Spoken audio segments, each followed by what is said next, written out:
Oh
सावधान सावधान समर्थांचे आवडते शब्द, त्यामधले 2-3 शब्द अतिशय आवडते समर्थांचे. पूर्ण समर्थांच्या वाङ्मयामध्ये 2-3 शब्द आपल्याला सारखे सारखे आलेले दिसतात. एक म्हणजे सावधान, दुसरं म्हणजे विचार, आणि तिसरं म्हणजे सदाचार. बरेच आहे. तर सावधान, अखंड सावधान असावं म्हणून शुभमंगल सावधान ऐकलं. समर्थांच्या दिव्य प्रतिकेने जर अर्थ लावायचा झाला तर त्यांनी विचार केला, सावधान कुठे असतं लिहिलेलं? 4400 व्होल्ट, कवटी आणि 2 हाडं असा जर का हात लावा असतं तुझं कसं होईल? तर हे कुठे लिहिलं असतं? खतरा हे लिहिलेलं असतं की नाही? तर समर्थ म्हणाले, जर शुभ आहे, मंगल आहे, मग सावध कशाला?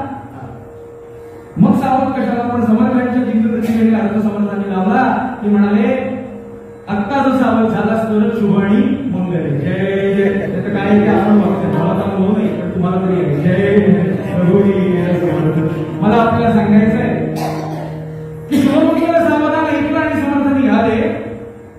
ते समर्थ काय म्हणतात की क्षण कसे जातात जीवनातले? तर ते म्हणाले, सावधान सावधान वाचे बोला काम नाम. कसं जीवन जातं बघा. 10 वर्षे बालपण, 1 ते 10 वयोगट बालपण.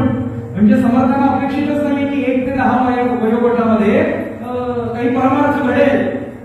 खरं तर स्वतः वयाच्या 8व्या वर्षी अटक करतायत गंगाधर पंतांकडे, स्वतःच्या श्रेष्ठांकडे, बंधूंना, श्रेष्ठ गंगाधर स्वामींना आणि वडिलांकडे. काय सांगतायत, मला अनुग्रह द्या. पण तेच समर्थ काय म्हणतायत, चिंता करून विश्वाची का आलं? मी जसं नाम घेतोय वयाच्या 8व्या वर्षी, समर्थ म्हणतात, हा नारायण म्हणतो 8 वर्षाचा, तसं जामनेरला एकही मुलं म्हणत नाही. ही जी 2-3 मुलं आहेत ना, फार भाग्यवान आहेत बरं का त्यांचे आई वडील, की त्यांनी कीर्तनाला येऊन बसवलं. त्यांना कळत असेल, काय कळत असेल मला माहिती नाही, पण इथे झोपेत जरी ऐकतील ते चांगलं ऐकतील, पण घरात जागेपणी जे बघतील ते चांगलं बघणार नाही. आपण बघू शकतो इथे झोपून जर ऐकतील ते चांगलं ऐकतील. फार भाग्यवान बरं का. असो, 10 वर्षे बालपण, पुढे सांगितलं 20 वर्षे हो तारुण्य. 11 ते 20 हा वयोगट तारुण्याचा काळ. पुढे म्हणाले, कशी वेळ जाते बघा जीवनामध्ये. 30ची होय भरती, दारा पुत्र लाभती.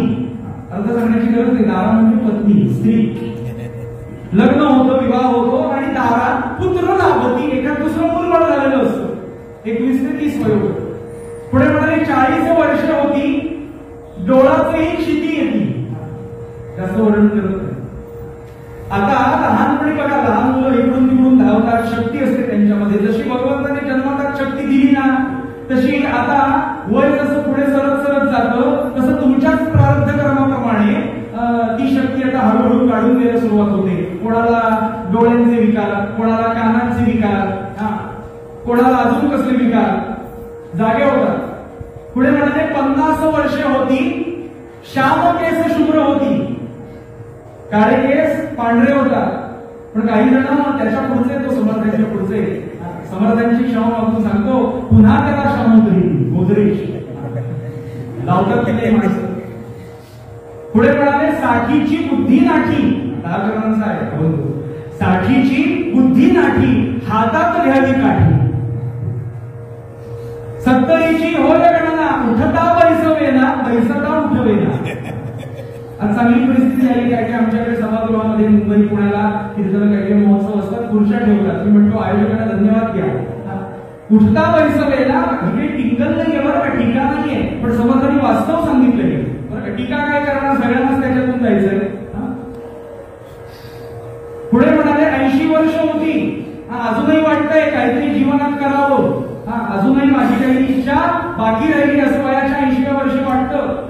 जरी वाटलं ना की खरं आहे, ज्या वयात वाटलं पाहिजे भगवंताचं नाम घेणं त्या वयात वाटत नाही, काय दुर्दैव. आणि जेव्हा आता घेऊ शकत नाही ना, मंदिरात आता महालक्ष्मीच्या मंदिरात जायचंय, हो जवळच आहे, अगदी 10 पावलावर. महालक्ष्मीचं मंदिर दूर राहिलं, घरातल्या देवघरात जाऊ शकत नाही अशी परिस्थिती निर्माण होते. 80 वर्षाला वायू जो सगळा फिरतो तो काही करू शकत नाही का. पुढे म्हणाले, नवावरी दिले पूज्य, सुख राहिले तुझे, अजूनही काही प्राप्त करावं असं वाटतंय. शेवटचं चरण समर्थांचं, याचा काय अर्थ सांगण्याची गरज नाही. शतवारी पुरुष झाला, लोक म्हणती उचला उचला, जय जय रघुवीर. एकदा का भरलं, कारण कालच पाहिलं मिनिट उसना आणि हा पाचाचा देह आपला नाही, त्यामुळे तो देह सोडून जावा लागतो आणि ज्याचा घेतलाय उसना त्याला परत घ्यावा लागतो. म्हणजे पंचमहाभूताना तो परत गेला आणि जीव हा अमरच आहे. म्हणून बघा ना, पूर्ण ह्या 100 वर्षाच्या आयुष्यात समर्थांच्या दिव्य प्रतिमेने बरं का 100 वर्ष जे सूर्यनमस्कार व्यवस्थित जे आहार घेतात बरं का, काही त्यांना रोग नाही. आताच मगाशी मला वाटतं विषय झाला की शेवटपर्यंत तुमचेच काका वाटतं, तुम्ही सांगितलं, सोने काकांनी सांगितलं की 4 किलोमीटर शाळेकरता जाण्याकरता चालत जायचे बरं का. त्यामुळे काही प्रेशर, ब्लड प्रेशर साधं अजिबात नाही.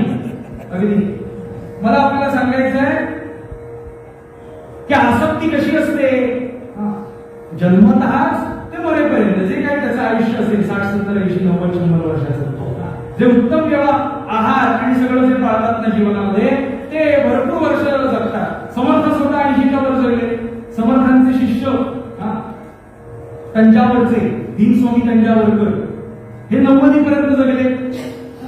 सूर्यनमस्कार व्यायाम हा एक विषय आहेच, पण आहार कुठला घ्यावा, आज बाहेरचा आहार काही खरं नाहीये. घरामध्ये म्हणून घरातलं जेव्हा असं का सांगायचं माहिती का तुझेलो, घरामध्ये हळदीचा उपयोग जेवणामध्ये केला जातो. फोडणीमध्ये हळद घालता नाही, आता सुरू जरी आवाजाला कुठून तरी काही मिळणार, कारण हळद जर नसेल ना म्हणून तेही आरोग्य नांदते समर्थ म्हणाले. म्हणून आसक्ती कशी देहाची असते माहितीये का, समर्थ म्हणतात की तरुणपणामध्ये पुढे प्रौढत्व असे ते टप्पे 4-5 दिले समर्थांनी. बालपण, तरुणपण, पुढे प्रौढत्व, अतिप्रौढत्व, वृद्धत्व आणि अतिवृद्धत्व, या टप्प्यातून गेलं पाहिजे जीवन. ते म्हणाले तरुणपणामध्ये असताना आसक्ती देहाची इतकी असते, वास सुद्धा तसेच आवडतात. माणसं वापरतात की नाही, पटलेलं दिसतंय. जय जय रघुवीर. पुढे प्रौढत्व जेव्हा येतं तेव्हा आता जो काही वास आवडत होता तो गेला. आता प्रौढत्व असताना म्हणजे 30, 40, 50च्या पुढे जरा थोडं आयुष्य गेलं की तो फॉग आवडत नाही. कुठला वास आवडतो, सुगंधी दत्तळ. आपणही लावायचं, येणाऱ्यालाही लावायचं. आता जेव्हा 60 ओलांडते आणि जेव्हा वृद्धत्व, अतिवृद्धत्वाकडे शरीर झुकतं, तेव्हा कुठले वास आवडतात, झेंडूबाम, म्हणजे कुठून सुरुवात झाली या देहाच्या आसक्तीची ते शेवटपर्यंत कुठपर्यंत त्या वासाला गेलं. म्हणजे मला सांगायचंय आपल्याच प्रारब्धाप्रमाणे बरं का, आपल्याच प्रारब्धाप्रमाणे ते आपल्या समोर येतं. म्हणून एकही क्षण वाया जाऊ देऊ नका. जेव्हा आपल्याला आता वाटतंय की नाही आपल्याला महालक्ष्मीच्या मंदिरात जाऊन त्याच्यासमोर उभं राहून आरती करायची आहे, त्याच्यासमोर नाचायचं आहे, नृत्य करायचंय, भोग्या घालायच्या आहेत, महालक्ष्मी मातेची असं मोठ्यांदा ओरडायचं आहे बरं का, त्यानंतर कीर्तनाला जाऊन बसायचं आहे, तर आत्ता वाटतंय तर आत्ता करावं. आत्ता जेव्हा वाटतंय ना चांगली एखादी गोष्ट करावी, वेळ दवडू द्यायचा नाही. नाहीतर काय होतं, साधारणतः कीर्तनाला कधी जायचं, कीर्तनकार बुवा सांगतात म्हणा हरे राम राम राम हरे हरे, हरे कृष्ण कृष्ण कृष्ण हरे हरे. आणि श्रोता म्हणतो आले राम लांब लांब आले आले आले कुठनं दात गिऱ्यावर असं होतं. म्हणजे जेव्हा वाटतंय ना जावं तेव्हाच म्हणावं, तेव्हाच कीर्तनाला जावं. म्हणून एक सुंदर अभंग आहे समर्थांचा की क्षण आपल्या जीवनातले कसे निघून जातात. कशेळीचे आपल्याला आदरणीय स्वर्गवासी पंडुकाका बाबूल अनेकांना परिचय, कुठेही गाणं शिकलेलं अजिबात नाही जाऊन, पण अंधत्व होतं. 7 कोणी दिली, रेडिओ 7 दिली. रोज सकाळी क्लासिकलचे कार्यक्रम लागायचे रेडिओवरती, अजून लागतच नाही मला वाटतं, काही माहिती नाही. पण 1 तास थोडी बाबा उद्या आई भैरव यमन असं ऐकायचं आणि स्वतः एक शक्यतो त्यांचं वैशिष्ट्य सगळ्यांना माहिती, स्वतः रचना केलेलं शक्यतो ते गायचं बरं का. त्यामुळे हा एक समर्थांचा अभंग त्यांनी गायला आहे. मी काही पाहिलं नाही, भाग्य नाही एवढं बघायचं, पण ऐकलं युट्यूब वरती बरं का. तर जीवन कसं जातं, घटका गेली पळे तास वाजे घटका गेली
कधी काळ जातो माहिती नाही, त्यामुळे मिळालेला जो प्रत्येक क्षण आहे, प्रत्येक जी वेळ आहे ती भगवंताच्या चरणांच्या ठिकाणी, भगवंताच्या स्वरूपाच्या ठिकाणी बरं का आपलं पूर्ण जीवन ती वेळ लीन करायची. म्हणून समर्थ म्हटला हरी भक्ती विणे जाऊन क्षण या नाम लक्षण सार्थकाचे. म्हणजे वेळी पुढे गेलं पाहिजे, कारण उद्या माझा समर्पाचा इथला दिवस आला, त्यामुळे पूर्ण करूनच जाणार होतं. ते म्हणाले अशा सार्थकाचं जे जीवन असतं, म्हणजे ध्रुवपद कुठे समजले बघा काय म्हणतात समर्थ, हरिभक्ती विणे जाऊन क्षण या नाम लक्षण सार्थकाचे. पुढे समर्थांनी लगेच सार्थकाचा हा शब्द पुढे सोडला. अशा सार्थकाचे जिणे कथा निरूपणे बरं का श्रवण मनने काळ गेला. समर्थांनी सांगितलंय माझं जीवन कसं गेलं हो. सार्थक नुसतं म्हणून उपयोग नाही. साक्षात्काराच्या अगोदर सुद्धा संत कीर्तन करत होते आणि साक्षात्कार मिळाल्यानंतर सुद्धा संत कीर्तनच करत होते.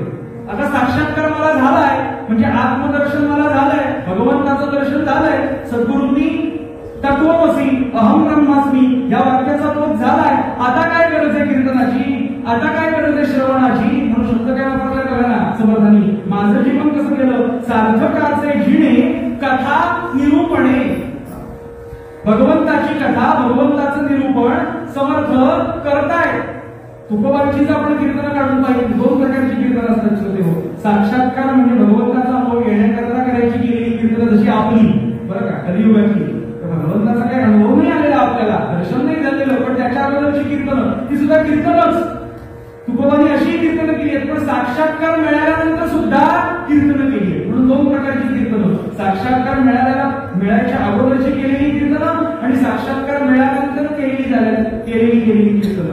या पद्धतीनं मला आपल्याला सांगायचंय सार्थकाचे जिणे कथा निरूपणे, भगवंताबद्दल एक तर बोलले तरी संत नाहीतर ऐकलं तरी. एक दोन संत सोडले तर 90% सगळे संत सत्पुरुष तुम्ही काढून बघा, ते वक्ते तरी झाले नाहीतर ते श्रोते तरी झाले. गोंधळेकर महाराज प्रवचन करायचे, आपले स्वामी स्वरूपानंद पावस क्षेत्री ज्यांनी ज्ञानेश्वरीवरती भाष्य केलं, अभंग ज्ञानेश्वरी लिहून ज्ञानेश्वरांना सद्गुरू म्हणून स्वामी सुद्धा नामदेव महाराज असतील, कीर्तन करायचे, तुकोबा कीर्तन करायचे, एकनाथ महाराज तुम्ही करायचे, प्रवचनही करायचे, कीर्तनही करायचे. आणि घरात आम्ही बाहेर फिरतो सगळं ते आपल्या घरात वाड्यात, एकनाथ महाराज पैठणात आपल्या वाड्यात घरी बसायचे आणि प्रवचन सकाळी पुराण, प्रवचन म्हणजे पुराण, भागवत झालं समजा 7 दिवसाचं नाही, भागवत झालं सांगून एक 6-7 महिने लागायचे भागवत सांगण्याकरता. श्रीमद भागवत सांगून झालं की रामायण सांगायचे रोज सकाळी, तेच त्यांचं जेवण. आणि संध्याकाळच्या वेळेला एकनाथ महाराज कीर्तन करायचे. आता साक्षात्कारी आहोत जो श्रीखंड्या भगवान गोपाल कृष्ण श्रीखंड्या रूपाने येऊन 12 वर्ष ज्या नाथांच्या घरी राहिले सेवा करण्याकरता, आता साक्षात्कार मिळाला आहे. अगोदरच दत्तदर्शन झालंय वयाच्या 12व्या वर्षी एकनाथ महाराजांना. असा साक्षात्कार मिळवून कधीही कथा सोडली नाही, कधी निरूपण सोडलं नाही. मला आपल्याला सांगायचं आहे की तुम्ही भगवंताच्या कथेला, भगवंताच्या नामाला वेळ दिलात ना, की तुम्ही जेव्हा कुठल्याही अडचणीत सापडता, विघ्न काही तुमच्यावरती येतात, आपत्ती तुमच्यावरती येते, तेव्हा त्यातून सोडवणूक करणारा तोच आहे. कारण तू माझ्या करता वेळ घालवलास ना, 2-2.5 तास तुम्ही नुसती सेवा करत नाही बरं का, बसून व्यवस्थित मांडी घालून जय जय कोण नसेल त्यांनी पटकन सरळ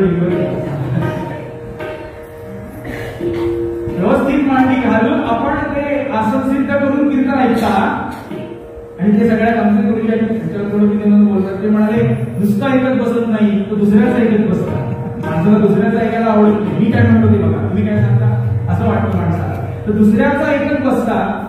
अशी तुम्ही सेवा श्रवण करता आणि वक्त्याकडून कीर्तन भक्ती केली जाते. मला आपल्याला सांगायचंय हे भगवंत लक्षात ठेवतो.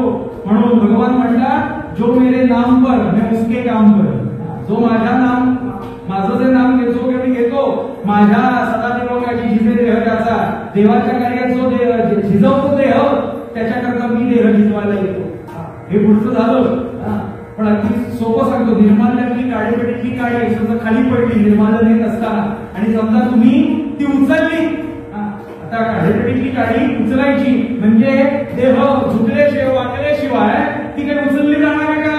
नाही. की तुम्ही उचलली आणि जिथे होती तिथे टाकली, निर्माल्यात टाकली देऊन, की भगवंत घेतो नोंद. भगवंत म्हणतो हा माझ्याकरता वाकला, हा मनुष्य हा जीव माझ्याकरता वाकला, ह्याच्याकरता वाकण्याकरता मी येईल बरं का. म्हणून भगवान अर्जुनाला म्हणाले, हे मराठीत झालं सगळं सांगणं, ये यथामाम प्रपद्यन्ते तांस तथैव भजाम्यहम. तुम्ही जशी माझी पूजा केली तशी मी तुमची पूजा करण्याकरता येईल. म्हणून जो मेरे नाम पर मैं उसके काम कर.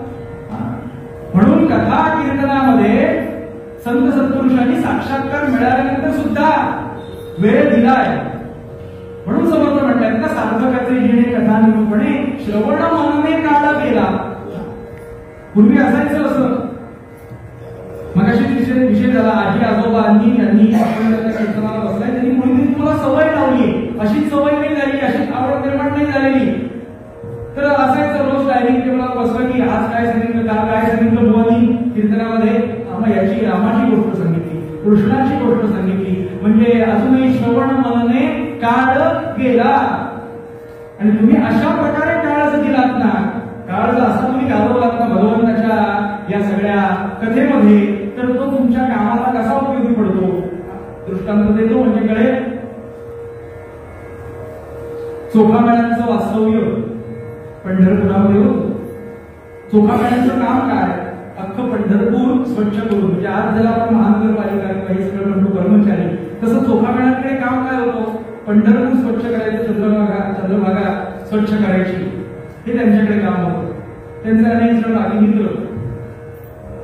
तर चोखामेळ्यांच्या पत्नीला दिवस गेले, गर्भवती आहे, म्हणजे 9 महिने 9 दिवस सगळं काही पूर्ण झालंय. आणि आता एक 5-6 तासामध्ये बाळ जन्माला येणार, मूल जन्माला येणार, अशी स्थिती निर्माण झाली.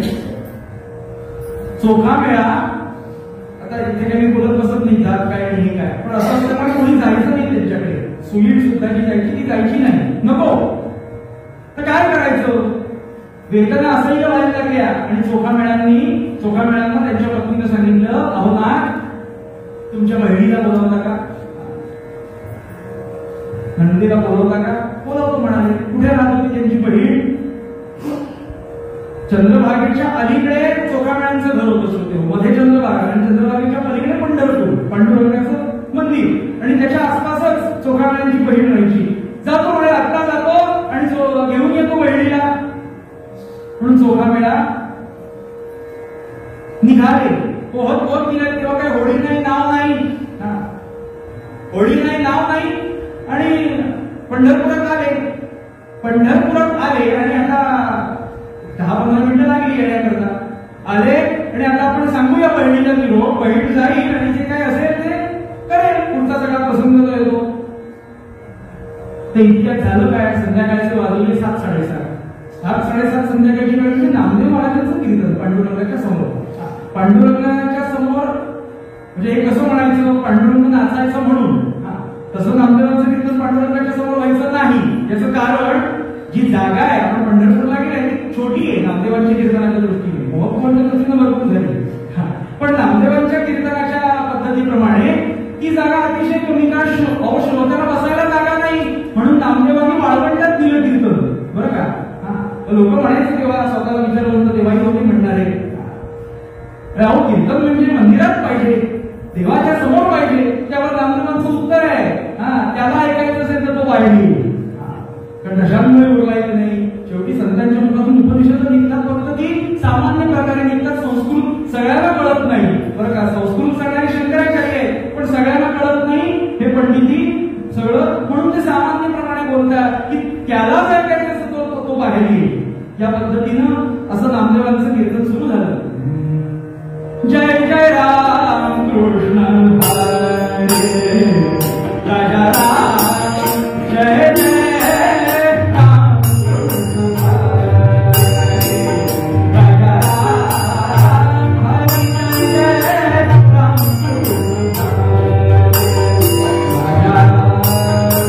कृष्ण हरे राजा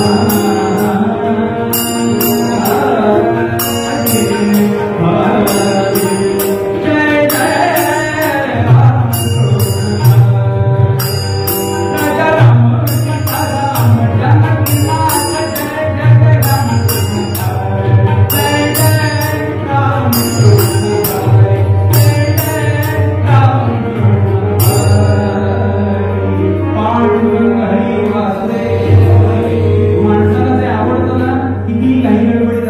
कृष्ण ते 5 मिनिटं का असे ना तिथं लक्ष दिल्याशिवाय तू काही पुढे जात नाही.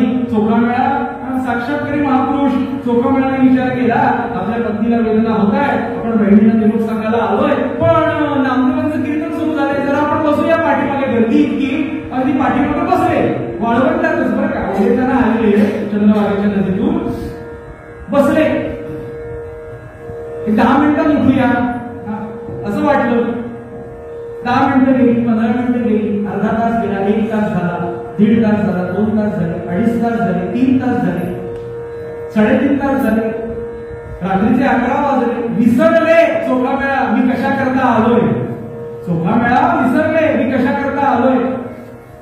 12 वाजले, एक कीर्तन सुरू बरं का नामदेवांचं, कारण पूर्वी अशी पद्धत संध्याकाळी 7-7:30 कारण सगळे जण शेतकरी वर्ग पंढरपुरामध्ये बाहेरून काही येणारे सगळे आपलं उद्योगधंदा व्यवसाय सांभाळून येणारी माणसं, त्यामुळे संध्याकाळी 7-7:30 वाजले की थेट पहाटेची काकड आरती होऊनच घरी जायचा माणूस. या पद्धतीनं 4:30-5 ला काकड आरती करता म्हणून थांबले. नामदेव महाराजांचं झालं म्हणजे काकड आरतीला थांबायचं म्हणजे काय करायचं, कीर्तन झालं, एकशिदामध्ये देवा वगैरे सगळं झालं की सगळे आलेले श्रोते चंद्रभागेच्या नदीत जायचे, डोंबायचे, आंघोळ करायचे, ओलेच्यानेच काकड्याला उभे राहायचे. लोण्याचा दह्या लोण्याचा साखरेचा प्रसाद घ्यायचा आणि घरी जायचे 6-6:30 वाजता. पुढची कामं आमचे गंधे महाराज 7 वाजता सुरू केलं की 3-3:30 पाठी तुम्ही गावतो नका. आणि समोर सगळ्यात महत्वाचं म्हणजे श्रोते असायचे हो. मी काय नव्हती जय जय पण कोणी श्रोता नाही म्हटल्यावरती नसलेले स्वर काढायला हवे. मला आपल्याला सांगायचंय विसरले की मी कशा करता आलो होतो. पहाट झाली, काकड आरतीचा आस्वाद घेतला, लोणी साखरेचा नैवेद्य घेतला हातामध्ये प्रसाद म्हणून, तो सेवन केला आणि चंद्रभागेच्या माहितीच नाही कशा करता आलो होतो पण इतकं दयावान हरपून चोखामेळात तिने कीर्तन ऐकलंय. रोजच ऐकायचे पण आज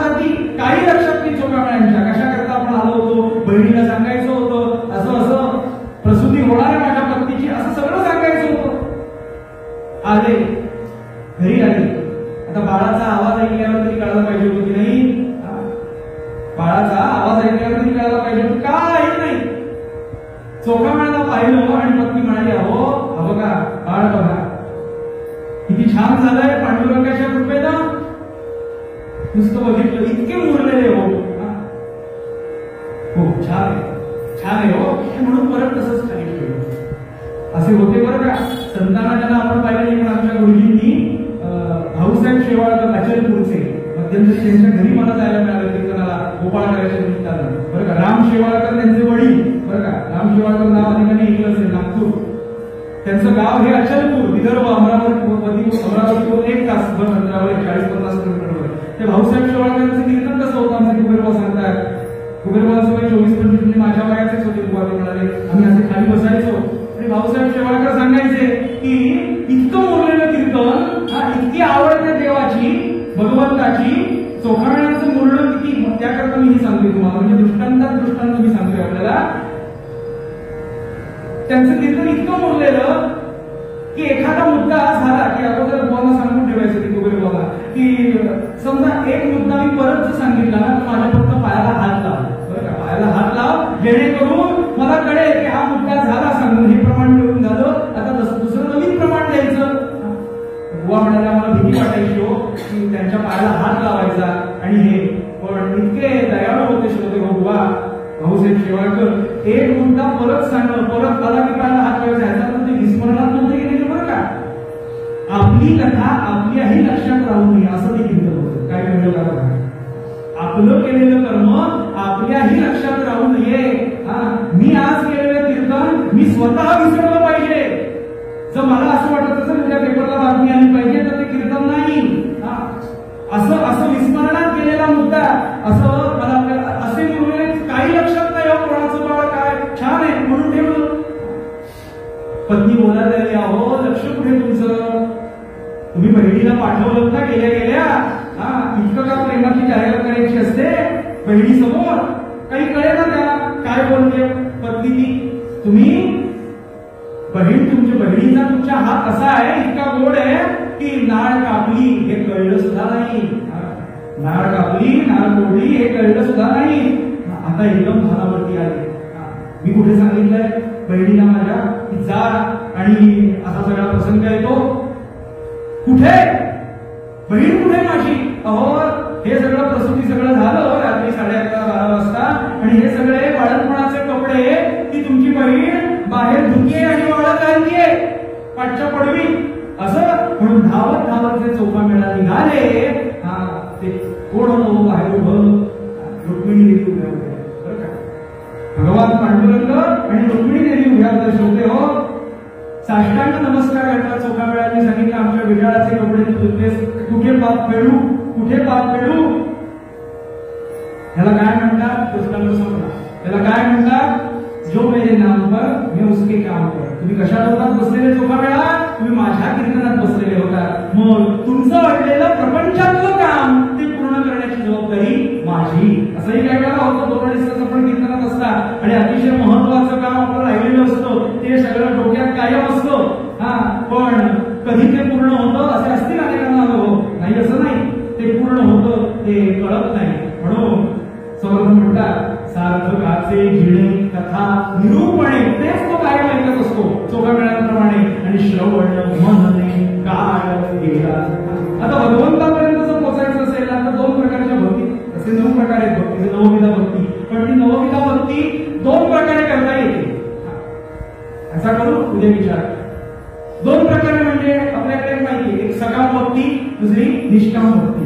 सकाम म्हणजे काहीतरी इच्छित फल प्राप्त करण्याकरता केली गेलेली भक्ती की मला अमुक हवंय, माझ्या मुलीला मुलगा झालेला हवाय, माझ्या मुलाला नोकरी लागलेली हवी आहे, काहीतरी मला हवंय, काहीतरी आपण मागणं मागतो आणि जी आपण करतो भक्ती ती सकाम भक्ती. आणि निष्काम भक्ती म्हणजे की काही नको पण तरी सुद्धा तुझी कृपा माझ्यावरती असते एवढीच निष्काम भक्ती. म्हणजे श्रेष्ठ भक्ती अर्थात निष्काम भक्ती. पण अगदी पुढे जाऊन मी आपल्याला सांगतो की एखादा जण जर आपण सगळेच जण सकाम भक्ती काहीतरी त्याच्याजवळ मागतो असं होणारच नाही. गागो सांगायचे की देवासमोर आला आणि त्यानं काही मागितलं नाही असं मनुष्य सापडला तोच देतो, दुसरा कोणी देत नाही. कोणासमोर तरी हात पसरण्यापेक्षा त्याच्यासमोर हात पसरलेले केव्हाही चांगले का? देताना म्हणे थोडेफार देव उदार उदार हो. कारण त्याने दिल्यावरती दातृत्व कशाला म्हणतात की आता काही मागायचं शिल्लकच उरू नये, म्हणजे दातृत्वपणा आहे. असा दातृत्वपणा त्याच्याकडे. पण देव हा विचार करतो की हा मागतोय माझ्याकडे, पण हा माझ्यावर प्रेम किती करतो. म्हणून मी पुढे जाऊन सांगतो सकाम भक्ती करा. कारण काही कर्म करण्यापेक्षा सकाम भक्ती बाबा घ्या. तू माझं एवढं पूर्ण कर, मी सत्यनारायण पूजा करेन. तू माझं एवढं कर, पुढच्या वर्षी लग्न करेन, पुढच्या वर्षी असं कर, अजून चांगला महालक्ष्मीचा उत्सव करेन. चालेल, बोला, पण करा. का करा हे स्पष्ट बोलणं ना, हे देवाला आवडतं. माणसाची बनेल असतात ना की करून द्यायचं आणि मग काही करायचं नाही. मग तो आपल्यापेक्षा बनेल, तो आपल्यापेक्षा चक्रधारी, चक्रवर्ती क्षमा करा. त्याला कसं वागायचं म्हणून आपल्याला सांगितले भगवान शंकरांचं वर्णन करत असताना की पार्वतीचा पती योगीराज, त्याची उदाहरणं देत असताना, प्रमाण देत असताना कैलासीचा देव भोळा पण चक्रवर्ती. भोळा कोणाला? सामान्य भक्ता करता. पण असा जर कोणी बनेल आला तर त्याच्याकरता तो चक्रवर्ती आहे, चक्रवर्ती धारण करतो. तो नुसता भोळा सांगतो, एका भक्ता करता नाहीये, सगळ्याचा विचार करून सांगितलंय. म्हणून मी आपल्याला सांगेन की सकाम भक्ती करायची ना प्रत्येकाला. प्रत्येक जण सकाम भक्ती करतो की काहीतरी तू दे मला, मग मी तुला अमुक अमुक देईल, बरं का? चालेल, पण ती शुद्ध असावी. शुद्ध असावी म्हणजे त्याच्यासमोर जाऊन स्पष्ट सांगावं जे काही आपलं काही निश्चित फल असेल, जो काही आपल्याला उपाय आहे, तो त्याच्यासमोर जावा आणि सांगावा देवा माझी अशी अशी इच्छा आहे, ती तू पूर्ण कर, बरं का? ते झालं की त्याच्या बदल्यात काय जे शब्द असतील तुमचे त्या पद्धतीनं मी बाबा सहस्र आवडतं करेन, लघुरुद्र करेन, अमुक अमुक काय जे असेल तुमचा नवस तो सांगेन, मिळेल. पण हे स्पष्ट बोलावं, बंधेरपणा करू नये. सकाम भक्ती जेव्हा शुद्धपणाने आपण करू ना, सकाम भक्ती शुद्ध नाही, बरं का? पण सकाम भक्ती आपण शुद्धपणाने करू म्हणजे असं स्पष्ट बोलून भगवंताशी करू तेव्हा भगवंताला कळतं की हा खरं बोलणार आहे, हा खरं बोलणार आहे. आणि असं जेव्हा होतं ना, सत्कर्माने जेव्हा आपण त्याच्यासमोर जातो ना, तेव्हा सगळी जबाबदारी त्याची राहते. एक मुद्दा सांगतो म्हणजे आपल्याला वाटेल भगवंताशी आपलं नातं कसं असतं. आई आपली किंवा आपली पत्नी, सकाळी समजा कॉलेजला जायचंय, शाळेत जायचंय, किंवा नोकरी व्यवसाय उद्योगधंदा व्यवसायाकरता जायचंय, सकाळी 7-7:30 जेव्हा जी काही वेळ असेल तर काय करून देते पत्नी किंवा आई? डबा देते, काहीतरी खाण्याकरता तुम्हाला डब्यात देते. इतके बरेच वर्ष देते, कधी ती जमत नाही. आणि एक दिवस आपण कृतज्ञता व्यक्त करण्याच्या निमित्तानं का असेल तर आपण त्या आईला असं म्हटलं, आई तू मला गेले अनेक वर्ष डबा देतेस ना पोळी भाजीचा, म्हणून तू मला प्रिय आहेस, असं म्हटलं तर आईला काय वाटेल मला सांगा? ते तिनं द्यायचं आहे, पण फक्त ती त्याच्याकरता आहे का? नाही, तसं देवाचं आहे. देवाला जर म्हटलं ना तू देवा मला देतोस म्हणून तू मला आवडतोस, तर आईला जसं वाईट वाटतं तसं देवाला वाईट वाटतं. ती आईच देते एवढं, हा दुसरं पण देते. शेजारच्या काकू येतात का, कधी 4 दिवसाचा काय प्रश्न असला तर देती, ते गोडही वाटतं 4 दिवस, कारण दुसऱ्याचं आहे ना, फुकटची गोष्टी. जय रघुवीर समर्थ. पण आईनं जे दिलेलं असतं ना, आईला जर असं म्हटलं तू देतेस म्हणून मला आवडतं तर तिला वाईट वाटेल. पण आईला समजा असं म्हटलं निष्काम भक्तीप्रमाणे की आई तू नाही जरी दिलंस तरी पण चालेल, तरी सुद्धा माझं सारखंच प्रेम तुझ्यावरती असेल. देवाला हे आवडतं. अहो नुसतं बोलायचं, हो बोलायला काय होत आहे? असं बोलल्याने काही तो द्यायचा बंद होणार नाहीये. आपल्या प्रारब्ध कर्माप्रमाणे जे काही ठरलंय इच्छित, जसं आपल्याकडे म्हटलं जातं जन्माला आलाय म्हणजे त्याची सोय भगवंताने केलेली आहे, या पद्धतीनं सगळं त्याने केलेलं आहे आपलं. म्हणून असं जो वागतो अशा सकाम करा, निष्काम करा. ह्या निर्माणाच्या वरती सुद्धा काही जणांची अशी स्थिती असेल की धसपटीनं त्यांची ही सगळी बुद्धी पुढे गेलेली असेल याहीपेक्षा. बरं का, मी अगदी हे सामान्यपणाने आपल्याला सांगतोय, चिंतन आपल्यासमोर मांडतोय की जे काही आपण करू ते शुद्ध भावनेने करू. मग कसा आपला काळ जातो, कसा काळ आपल्या या जीवनातला गेला पाहिजे. शेवटचं चरणे काळ गेला हरिभक्तीचे योगे साधू सेवी संगे दास म्हणे. याचा ह्या चिंतनाचा उपसंहार आपण उद्याच्या माझ्या समोरच्या कीर्तनातून करूया, बरं का? म्हणून समर्थांचे शब्द लक्षात ठेवा की एकही माझ्या जीवनातला क्षण वाया जाता उपयोगाचा नाही. जेवढा मला वेळ मिळेल त्या वेळेमध्ये आपण भगवंताच्या नामाचा गजर, बरं का, भगवंताबद्दलचं असणारं प्रेम हे व्यक्त करायचं. भक्ती म्हणजे प्रेम. म्हणून समर्थ पूर्वरंगा विणे बरं का, जाऊन ते क्षण या नाव लक्षण सार्थकाचे. मग असं सार्थक कोणाचं झालं, कोण कथा निरूपणामध्ये रमला आणि कोणाचं भाग्य उदयाला आलं, चरित्र भागामध्ये